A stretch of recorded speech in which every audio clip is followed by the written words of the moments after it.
Irmãos, boa noite a todos, a graça e a paz do Senhor a cada um de vocês, amém? Fico muito feliz pelo convite que foi feito pelo presbitério para estar aqui. É a minha primeira vez em São José dos Campos pregando a palavra de Deus. Eu só passo por aqui porque sempre estou indo ou para Campos do Jordão ou para algum lugar que obviamente passa por São José dos Campos.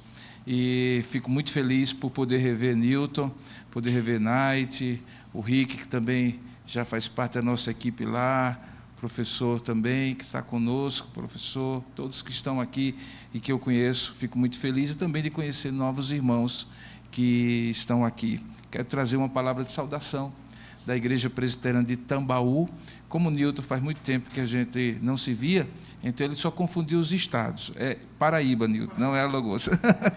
Mas, assim, em João Pessoa, nós tivemos o privilégio de plantar essa igreja quando voltamos dos Estados Unidos, onde passamos um tempo, e temos mais ou menos o mesmo tempo de plantação que o Night também assumiu aqui em São José dos Campos. Então, é uma igreja que já vai para o seu 24º ano e que, pela graça de Deus, desde o seu início, teve uma visão muito abençoadora de plantar outras igrejas. Então, nós estamos plantando a nossa 4ª igreja na cidade de João Pessoa, cidade crescente, a capital do Nordeste que mais cresceu na última década, cresceu cerca de 15% na sua população, e também mais 3 igrejas no interior, no chamado Projeto Cariri. O Cariri da Paraíba é a região menos evangelizada, menos presbiteriana e mais pobre do estado. E nós só temos uma igreja já na fronteira com Pernambuco, chamada Igreja Presbiteriana de Monteiro, que tem 87 anos. E aquela região era absolutamente assim, virgem para o Evangelho. E nós começamos aquele projeto e estamos ali plantando 3 igrejas. Tive o privilégio de sábado passado estar em uma delas e nós recebemos os 31 primeiros novos membros da igreja. E foi uma alegria muito grande. A gente fica feliz quando vê isso acontecer. Quero trazer também uma palavra de saudação do Sino da Paraíba, que tenho o privilégio de presidir, e também do Mackenzie, que está aqui pertinho de vocês. De modo que, em João Pessoa ou em São Paulo, por favor, me deem a alegria de oferecer um café para conversarmos um pouquinho quando estiverem por lá, e vai ser uma alegria muito grande poder estar com os irmãos. Eu estava vindo para cá direto da reunião do Conselho do Mackenzie, e na pressa eu havia colocado a minha carteira, com carteira de cédulas, cartão. Cédulas a gente não usa quase nada hoje, né? Eu me recordo que, há pouco tempo atrás, foi a 2ª vez que eu passei no caixa eletrônico e retirei algum dinheiro no ano de 2023. Mas deixei todos os documentos, cartão e a carteira de identidade também. E, quando eu cheguei aqui, percebi que eu estou absolutamente incapaz de provar quem eu sou. Na verdade, eu passei por uma experiência muito interessante, alguns anos atrás, em Cuiabá. Eu estava vindo de um evento do Mackenzie, eu estava com o bottom do Mackenzie, e, por alguma tolice minha, eu coloquei a minha carteira com a minha identidade dentro da mala que eu embarquei. Então, eu chego no portão de embarque, tinha o cartão de embarque, a moça pediu o cartão de embarque e uma identidade. E eu entreguei o cartão de embarque e fui pegar minha mochila e a identidade. Imagina você, eu abri tudo aqueles compartimentos e não tinha, e o povo passando na fila, né?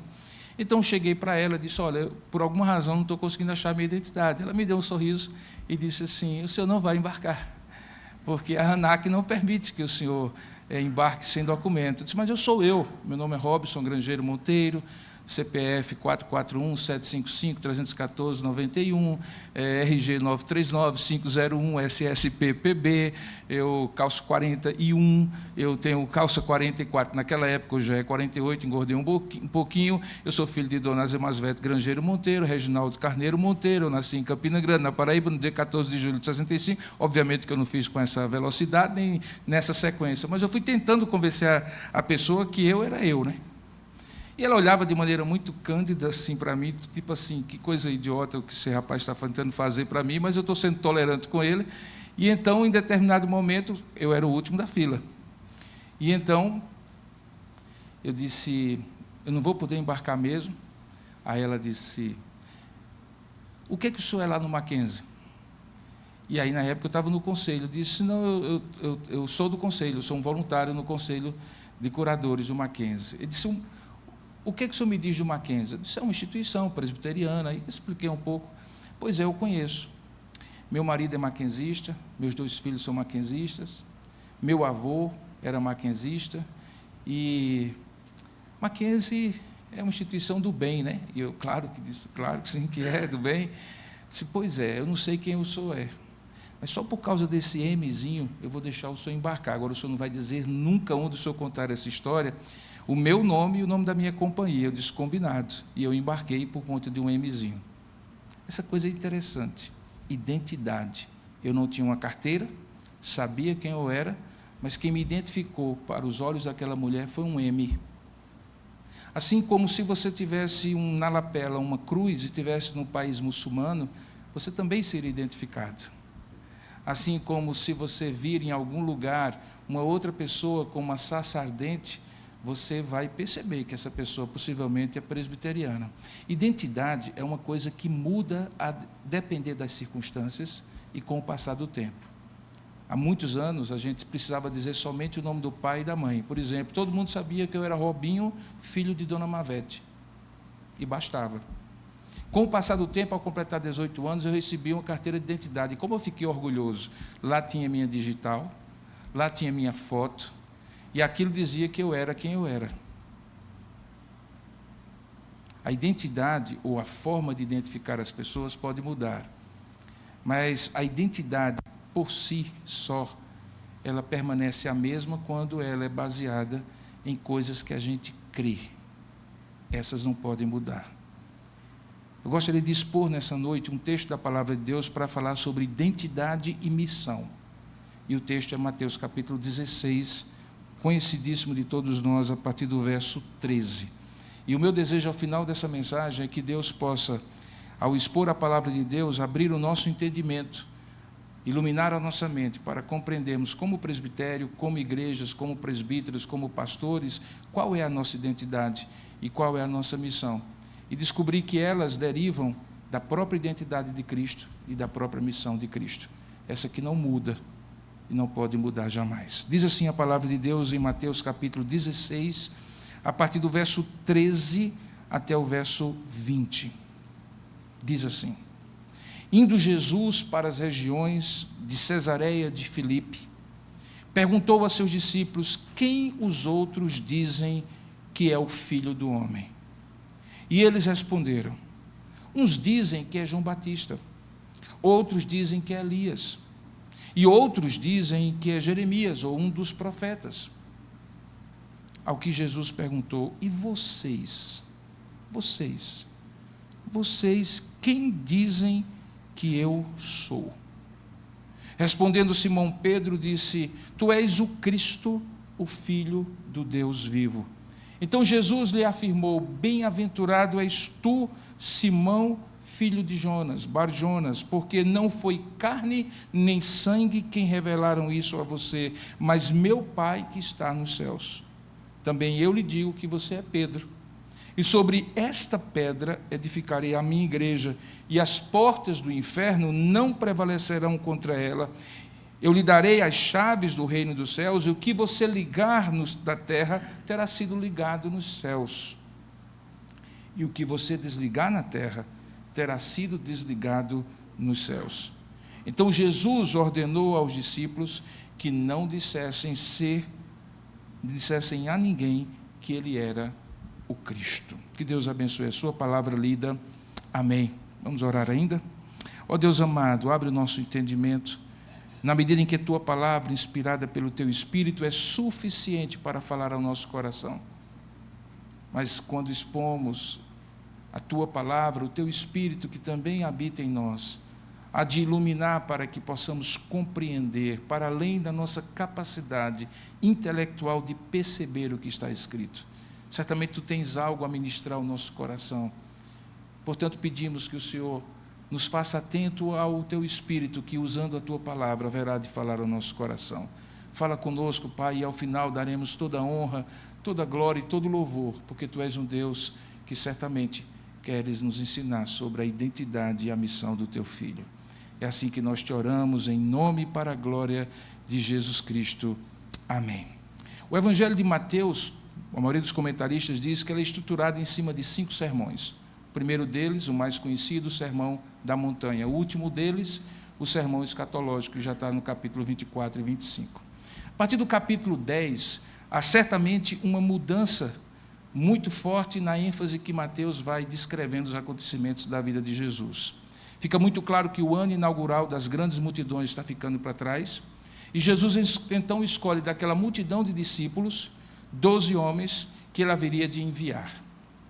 Fica muito claro que a partir dali, da escolha, depois de uma noite de oração de 12 homens, que Jesus estava preparando esses homens para um novo cenário. O novo cenário era que um dia ele haveria, e estava breve, morrer, ressuscitar e ser assunto aos céus. E aqueles homens deveriam carregar consigo a própria identidade do Cristo e cumprir a missão que a eles cabia cumprir. A partir do capítulo 10, então, com a escolha e o famoso sermão do discipulado, com várias admoestações e observações que Jesus faz àqueles homens que haveriam de ser enviados, Jesus começa um preparo espiritual daqueles homens. Vem o capítulo 13, que é o chamado capítulo das parábolas do reino, e chegamos então ao capítulo 16. Jesus está no retiro espiritual, diz o texto, e a gente quase consegue ver a dinâmica, fechando os olhos e imaginando ele caminhando com os seus discípulos, que ele estava indo para a região de Cesareia de Filipe. Cesareia de Filipe é diferente daquela Cesareia marítima, quando Paulo ali ficou preso antes de ir a Roma. Essa tinha sido feita, construída, edificada por Filipe, o tetrarca, em homenagem a César Augusto. E tomou esse nome e teve a sua pujança justamente nessa época, porque aquela região era a região mais pagã, além da própria Galiléia e Decápolis. Era uma região de falsos deuses e deuses pagãos. Ainda hoje, se você vai lá, você encontra paredões de rocha no meio de arbustos e águas e riachos, mas aqueles paredões de rocha, na época de Jesus, havia buracos, orifícios que eram cavados na própria rocha, onde nichos com ídolos eram oferecidos ali, cultos para eles. E no sopé daquela rocha, daquele paredão, havia um grande buraco hoje parcialmente soterrado, que alguns diziam ser a boca do inferno, o lugar de comunicação do mundo dos mortos com o mundo dos vivos. Eu não sei você, mas não seria um local onde eu levaria alguns dos meus presbíteros e diáconos para fazer um retiro espiritual. Mas há uma certa razão nisso. Jesus está se afastando de Jerusalém, na medida em que ele não quer estar debaixo da pressão da hierarquia sacerdotal e quer um lugar mais separado. E também havia uma razão, como nós veremos logo a seguir, porque Jesus estava querendo fazer de maneira muito clara um retiro espiritual para ratificar a sua identidade e a sua missão, e, ao mesmo tempo, ratificar a identidade e a missão daqueles apóstolos. O texto diz que Jesus faz duas perguntas naquela ocasião. Ele pergunta ambas aos seus discípulos, mas a fonte da resposta era diferente. A primeira, ele pergunta: quem os outros, ou, na versão atualizada, o que diz o povo ser o Filho do Homem? E a segunda: e vós, quem dizeis que eu sou? As duas perguntas eram dirigidas aos seus discípulos. A fonte das respostas seria ser diferente. Uma era a resposta que todo mundo, inclusive aqueles que não caminhavam com Jesus, deveria dar. E a outra era a resposta dos que caminhavam e haveriam de ser enviados.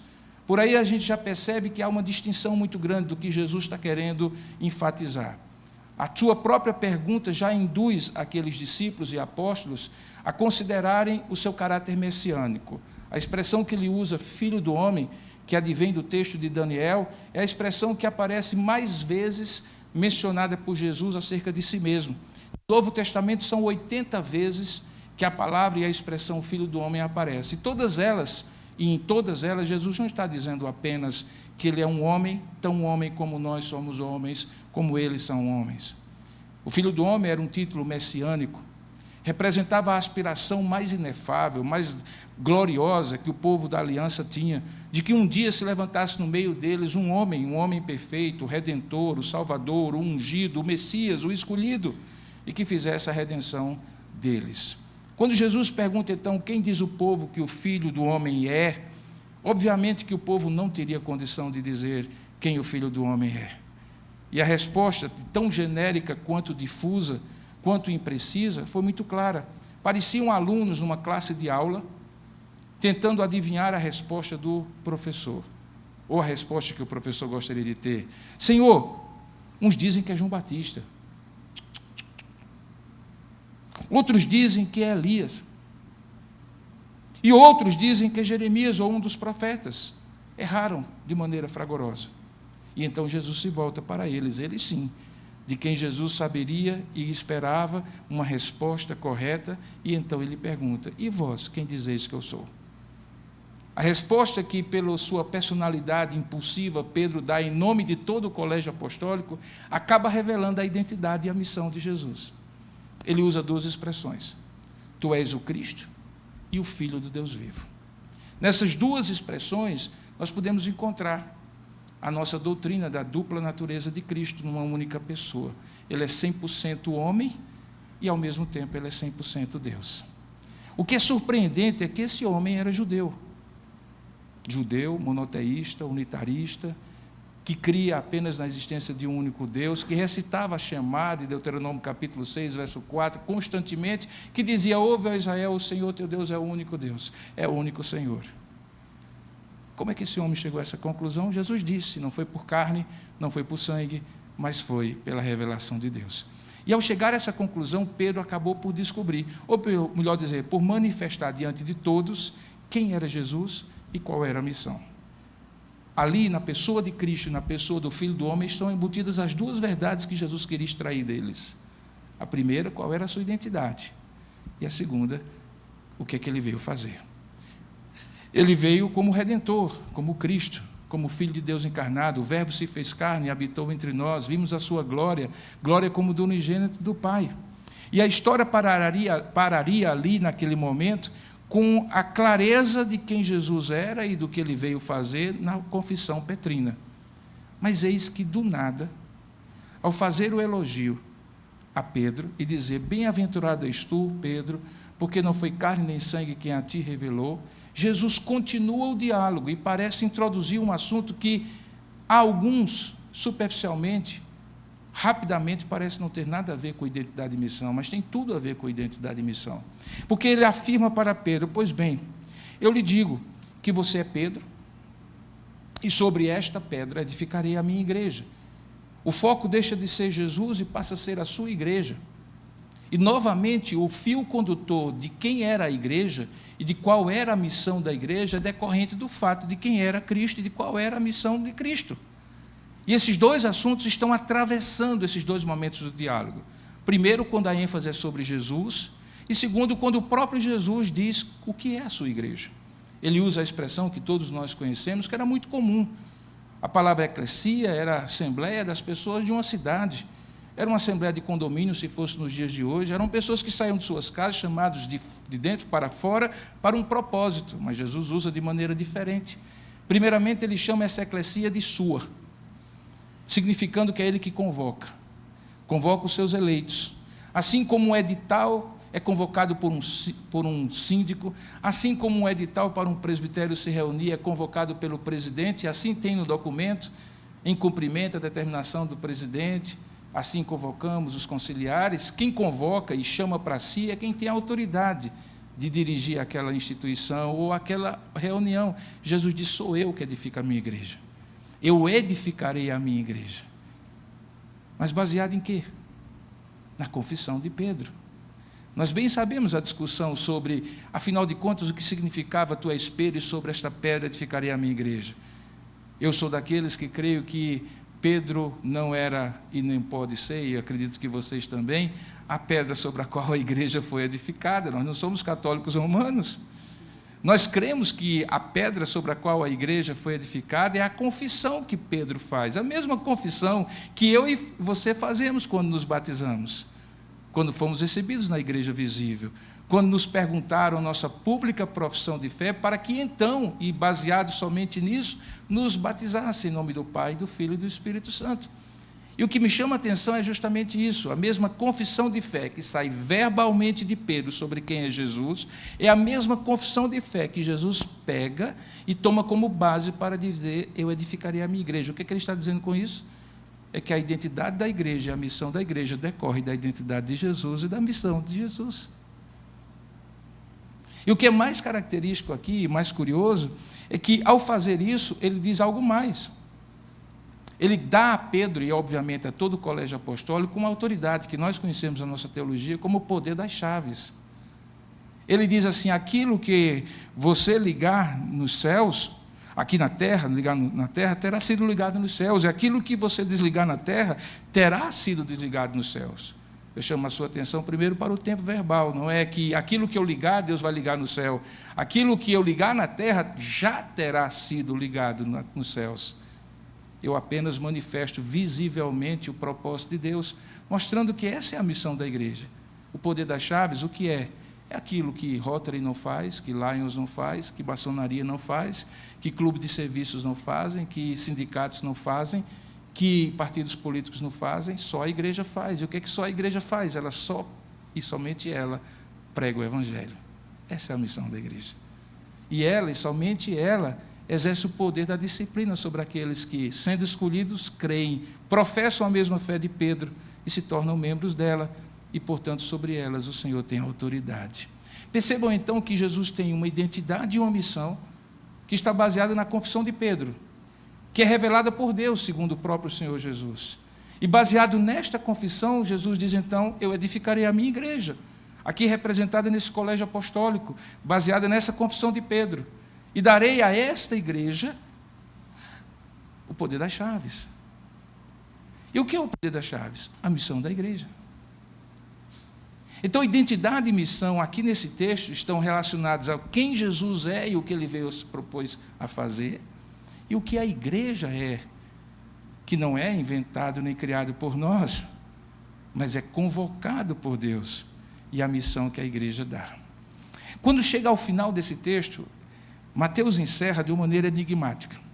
No versículo 20 diz assim, então Jesus ordenou aos discípulos que não dissessem a ninguém que ele era o Cristo. E se você olhar e for sincero com o texto, isso é. Primeiro ele pede para dizer quem ele é.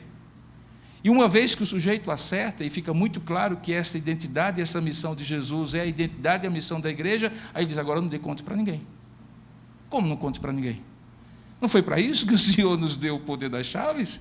E não foi para isso que o Senhor provocou o diálogo para que eu dissesse quem o Senhor é e qual é a sua missão? E agora eu não vou poder falar? Todos nós sabemos que nesse momento não. Porque que poder teria o poder das chaves se a obra de Cristo não tivesse sido já consumada? A cruz não tinha acontecido ainda, a redenção não tinha sido consumada ainda, não havia evangelho a ser pregado, havia um prenúncio da obra consumada no Calvário. Mas é quando Jesus ressuscita dentre os mortos que a sua última palavra antes de ser assunto aos céus é, ide, agora está liberado, contai a todo mundo, fazei discípulos de todas as nações, digam agora aquilo que Pedro disse lá em Cesareia de Filipe. O texto diz que no versículo seguinte, que desde aquele tempo, no versículo 21 que nós não lemos, Jesus então começou a mostrar a seus discípulos que era necessário que ele fosse para Jerusalém, sofresse muitas coisas nas mãos dos anciãos, dos principais sacerdotes e dos escribas, fosse morto e no terceiro dia ressuscitaste. E quando acontece isso, o texto diz que o Pedro, tão cheio de Deus, quando professa a fé, diz o texto, que ele chama Jesus à parte, começou a repreender Jesus e dizer que Deus disso não permita, isso de nenhum modo irá acontecer. E Jesus diz uma palavra fortíssima a Pedro, o mesmo da confissão petrina, há poucos minutos. Ele diz assim, sai da minha frente, Satanás. Você é para mim uma pedra de tropeço. E olha só essa frase, porque não leva em consideração as coisas de Deus, e sim a dos homens. Na versão atualizada, porque tu cogitas das coisas dos homens e não das coisas de Deus. O que é que nós encontramos aqui? A falibilidade, a fraqueza, a limitação dessa igreja para cumprir essa missão e para ser fiel a essa identidade. Se formos igual a Pedro, e eu confesso que eu sou, espero que você também já tenha reconhecido isso, nós somos capazes de confessar quem é Cristo e qual é a sua missão, de saber quem nós somos e qual é a nossa missão, mas somos absurdamente incapazes, na nossa própria força e poder, na nossa própria inteligência e capacidade, de realmente ser quem nós somos e de realmente fazer quem ou o que nós devemos fazer. É diante desta realidade que eu fico procurando o que Deus tem a dizer ao presbitério do Vale do Paraíba nesta noite. Queridos, nós temos uma missão gloriosa. É a missão do próprio Cristo, não é uma missão que nós criamos para nós. A palavra de Deus diz que a nossa missão não é a de ser redentor, mas é a de ser portadores da redenção, por meio da pregação do Evangelho. Deus nos deu uma identidade que transcende 20 séculos de história, independentemente da língua que igrejas cristãs no mundo todo cultuam ao Deus, independentemente de ênfases secundárias, doutrinárias de uma forma ou de outra, quando a igreja de Cristo, em qualquer lugar, tempo, época, em qualquer quadrante, em qualquer longitude ou latitude do mundo, está reunida, ela está ali cumprindo essa palavra e recebe ao sair de sua reunião a mesma missão: ide e pregai. Mas preste atenção como nós somos falhos. Nós somos capazes de, claudicantemente, como Pedro foi, de repente, falharmos em não cogitar das coisas de Deus, mas dos homens. Eu sou pastor ordenado há 35 anos, estou indo para o 36º ano.